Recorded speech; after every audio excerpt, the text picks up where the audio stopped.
A 28-year-old Kenyan chef named Maurice Njuguna has been arrested by the Kenyan police after killing his wife Rispa Ndunge and trying to cover up her death in Ruiru, Kiambu County. The couple both worked in an eatery located in Kamakis. Maurice worked as a chef, while his wife Rispa worked as a cashier. Although their signing-in hour is similar, however, by the end of the day's work, only one of them would leave early. And Maurice was the one who usually got home first, around 10 p.m., while his wife, Rispa, had to stay back to balance sales for the day. And most times she returned home around 12 midnight, sometimes 3 a.m. in the morning, to wake up early again to repeat the cycle of work. However, Maurice was not convinced that it was only balancing sales that his wife was doing by the end of the day's work. Maurice began suspecting Rispa of cheating on him, using balancing sales as a disguise. And this actually put a strain in their relationship. Apparently, Maurice probably wanted her to come home earlier than the later time she usually comes back. But it's unclear the nature of the job or how big the restaurant was and how long it might take her to balance the sales for the day. But this situation caused a problem in their marriage, leading them to fight every now and then. So on the 9th of the 17th of April 2023, Rispa returned home by her usual time, and it led to a fight, a serious one that eventually led to her death. It is not very clear how he killed her, but sources believe that he may have slammed her head to a wall, causing her death.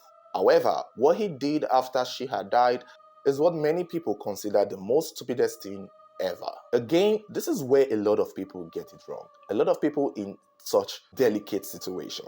Of course, it was a fight, couples fight, but when things get out of hand, you have to do the necessary thing. Rush her to a hospital because it's most likely possible that she did not die instantly. And even if she died in the hospital, it will be clear that you did not deliberately mean to kill her.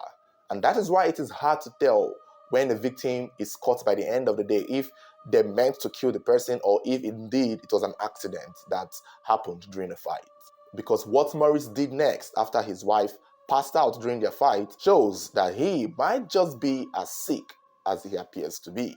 The next morning on the 18th, after they had had the fight on the 17th, Maurice showed up to work like nothing happened, leaving his wife's body at home. He went on to tell his boss and other colleagues that his wife had quit and that she was traveling to an unspecified location. The funny thing is that Rispa and Maurice had just recently gotten married, 5 months before this incident. Like she literally moved into his house 5 months before this horrible incident. So clearly she was a new bride.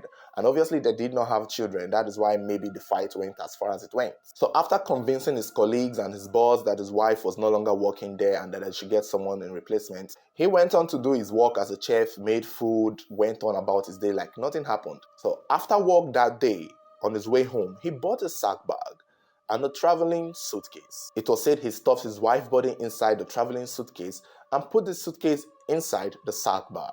And it just gets a lot more stupider, if that is a word.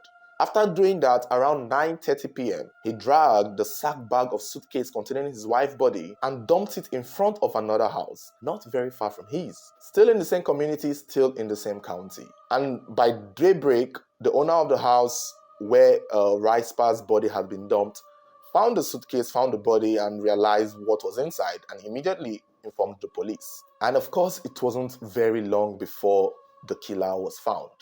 When the police started the investigation, they started looking around for CCTV footages. And when they saw a house around that neighborhood that had a CCTV camera, they requested to see the footage, and voila, they saw Maurice dragging the box down to this innocent man's house. When it was announced that the body had been found, Maurice disappeared. He ran away to a village and decided to clearly not face the music because he knows now that he has been caught. I mean, what was he thinking exactly? Like, what were you thinking was going to happen, Maurice? 3 days after Rispa's body was found, Maurice was also found in a village where he was hiding. His mobile phone was traced there. He was immediately arrested. Sources said he tried or planned to escape and run away from Kenya as a whole, but he did not have enough money. Well, glory be to God.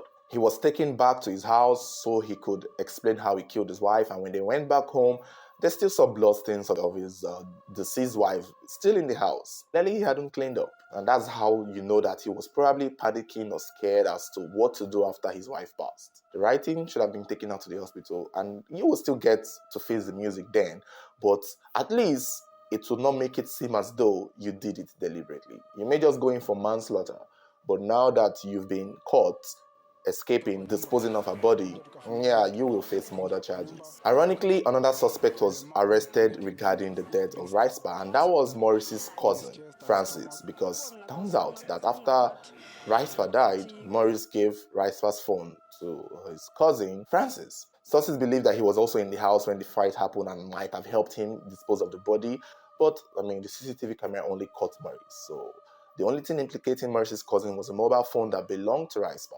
As at the time of making this video, Morris is facing trial and may possibly face maximum sentence, which I hope he does because I don't see any defense for him right here. And I do hope he goes to jail. It's just unfortunate that this had to happen to a young woman who was only mostly possibly doing her job. I mean, she had just gotten married to you 5 months earlier.